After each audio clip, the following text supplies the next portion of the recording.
Bismillahirrahmanirrahim. Assalamualaikum warahmatullahi wabarakatuh. Jumpa lagi dengan kami, saya Aisyah Fida dan kakak Sukmadian di Crosscheck. Kali ini kami akan sharing dan diskusi tentang hati. Hati. Kita taunya hati itu di sini ya, jantung ya, bukan the liver ya, pengetahuannya ya. Tapi hati itu the liver juga. Nah di sini saya membedah lapisan hati ya. Ketika kita merasakan perasaan kita, otomatis ya di sini ya kita ini kan. Kalau kita begini apa? Sakit perut. Nah ya, hati itu punya 3 lapisan: hati permukaan, hati pertengahan, hati yang paling dalam. Nah kedudukannya ada di dalam diri kita ini. Baik kedudukan fisik sudah jelas. Nah kedudukan metafisik non fisik itu juga berada di dalam fisik itu sendiri. Nah ini yang kadang nggak clear kita, untuk tidak clear di dalam memahami sampai tuntas ya. Nah kita hanya fokus pada hati. Nah hati di permukaan ini selalu dipengaruhi oleh apa yang kita lihat ya, apa yang kita rasakan, apa yang kita pandang, kita dengar. Nah sehingga dia suka terbolak-balik, suka berubah-berubah dia. Sekali suka, sekali enggak, sekali benci, sekali marah. Pokoknya ya seperti itu ya. Jadi sifatnya permukaan seperti rumah itu, dia di terasnya mungkin, atau di ruang tamunya. Rumah itu dia, hati jantung itu di ruang tamunya. Nah hati pertengahan itu the liver. Ketika dia mencintai, dia dalam. Dia biasa dipengaruhi oleh genetika, pengalaman mental dan semuanya. Nah sehingga ketika dia melakukan dengan sepenuh hati dia. Nah ketika tersakiti di hati ini gitu kan, dia menjadi benci. Kan cinta menjadi benci kan? Nah di hati yang di sini. Kalau di hati di jantung, kalau seperti itu rusak dia, cepat mati itu. Cepat mati dia, karena jantung ini kan untuk memompa ya, memompa darah kita kan. Nah hati yang paling dalam itu di perut ya. Nah ini yang mungkin jarang orang tahu ya, mungkin aja orang nggak percaya juga. Kok hati di perut sih? Itu hati yang sebenar-benarnya hati. Nah kalau untuk reaksinya sendiri Kak, dia seperti kupu-kupu itu loh. Mungkin jarang orang memperhatikan perutnya, dia hanya memperhatikan ketika lapar. Saya ini orang yang sangat memperhatikan tubuh saya, reaksi apa segala macam gitu. Perasaan itu muncul seperti apa ya, kupu-kupu di dalam perut itu. Ada energi yang halus mengembang gitu kan. Nah ketika dia negatif gitu kan, dia apa ya, mencengkram. Dia mencengkram perut kita di dalam itu kan. Sehingga urusan tadi, kalau tingkatannya itu bagaimana meraihnya? Tingkatannya. Nah di sini hati yang melakukan mencintai karena Allah ya. Nah ketika hati itu dari hati yang paling dalam kita, biar dia jahat pun, mau sakiti kita pun, kita nggak bisa menghilangkan perasaan cinta itu. Karena bukan dari kita kan, bukan dari kita. Ada sesuatu beyond pikiran kita, beyond perasaan kita nggak tahu chemistry-nya apa gitu loh. Jadi kadang-kadang orang kok bodoh banget sih, udah digituin gitu kan, kok masih cinta banget sih dia gitu kan. Ya karena dari situ. Nah kalau dari liver, hati pertengahan, dia akan benci. Bahkan mungkin dia akan balas. Maka banyak terjadi kerusakan pada liver karena kemarahan tersembunyi ya, kemarahan yang dia tahan itu. Nah, sehingga apa ya, gangguan pada livernya, gangguan pada apa ya namanya yang pahit itu, empedunya. Kalau untuk yang di permukaan jantung berarti ya? Ya kalau jantung kadang-kadang nggak bisa dipertanggungjawabkan. Kadang lihat sekali aja udah cinta senang gitu kan. Dia seperti kita pada pandangan pertama gitu loh. Tapi kalau di dalam itu chemistry-nya nggak bisa kita jelaskan. Kita nggak tahu kenapa gitu loh. Padahal dia ibaratnya dia nggak layak untuk dicintai ibaratnya kan gitu kan. Tapi ya dia begitu gitu. Ini merupakan tingkatan atau sebenarnya sebaik-baiknya yang di dalam terdalam itu ya? Kadang nggak merusak kita, nggak ngaruh. Nah kalau dari hati pertengahan dia nyakitin kita, dia sakit hati, rusak kita kan. Nah hati yang paling dalam dia melindungi kita. Kita nggak sakit hati loh, kita mudah memaafkan loh.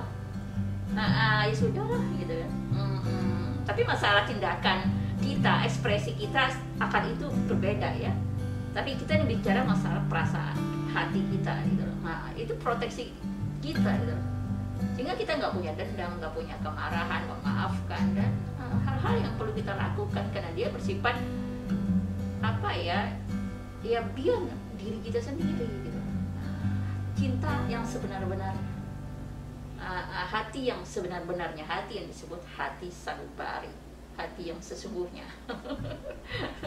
Nah itu meletakkannya seperti apa? Ataukah itu memang otomatis? Jangan cinta urusan perut. Otomatis bisa diraih oleh dengan tingkat kesadaran tertentu kah? Atau kalau makanannya bagus, clear semuanya itu natural sih bagi saya ya, natural ya. Cuman seluruh secara kolektif kita digiring di sini gitu loh. Nah sehingga kita terstuck di situ saja, tidak beralih perasaan dan cinta kita pada cinta yang sebenarnya. Ini mayoritas secara keseluruhan 7 miliar manusia itu gitu loh. Karena dunia membawa kita fokus ke sini gitu loh. Ini sini rapuh banget ya. Orang datang bisa datang pergi begitu saja. Perasaan kita loh. Sekali tiba-tiba senang, kita senang ya, tiba-tiba kita nggak senang gitu loh. Ya kan? Nah kalau hati yang sebenar-benarnya mau nggak senang juga nggak bisa, mau nggak memaafkan nggak bisa, karena dia hanya aliran mengalirkan cinta, karena dia membawa sifat ar-Rahman itu tadi.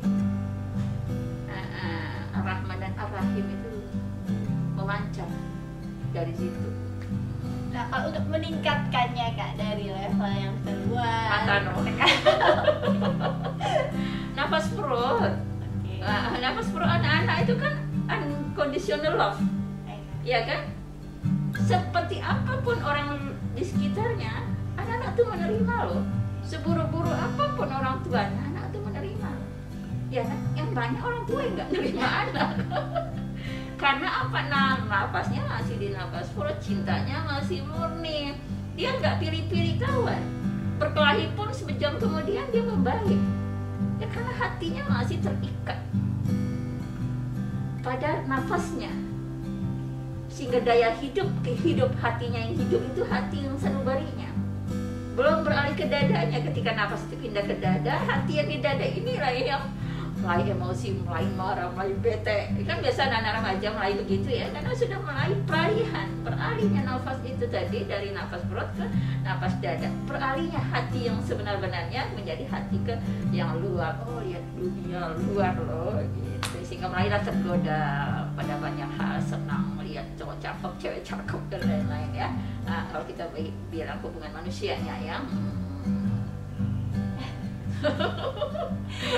tapi banyak orang tuh percaya sih. Dari tubuh kita ini ajaib loh. Kita kan pernah berada pada masa anak-anak, masa remaja kan kita bisa lihat perasaan kita kan. Saya orang yang nggak punya rasa gimana gitu loh. Kenapa kita nggak kembali kepada bagaimana caranya kembalinya? Kan begitu pertanyaan. Oh ya lewat nafas. Nafas itulah rahasia hidup kita. Nggak ada nafas mati kita. Jadi hati-hati dengan hatimu. Jadi letakkanlah hati yang sebenar-benarnya. Karena bukan lagi perkara hati orang lain, hati kita sendiri. Kita nggak bisa mengubah hati orang lain, tapi kita bisa mengubah hati kita.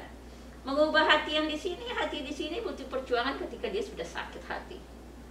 Sakit hati kan, kitanya yang nggak enak.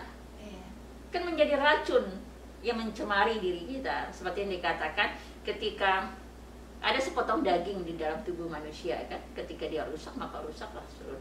Yang mana ya hati itu tadi, sepotong daging. Kita membawa rasa sakit hati kepada orang ya, ibaratnya kan. Dia kadang nggak mikir kita.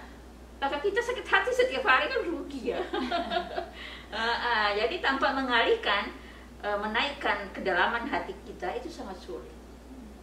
Menjadi dendam kesumat yang terus menerus. Iya apa? Hatimu yang manakah? Ini udah merah putih nih. Hati yang putih dan hati yang merah. Jadi kita harus belajar ya pada pengalaman diri kita. Kita harus belajar membangun connection yang benar dengan tubuh kita.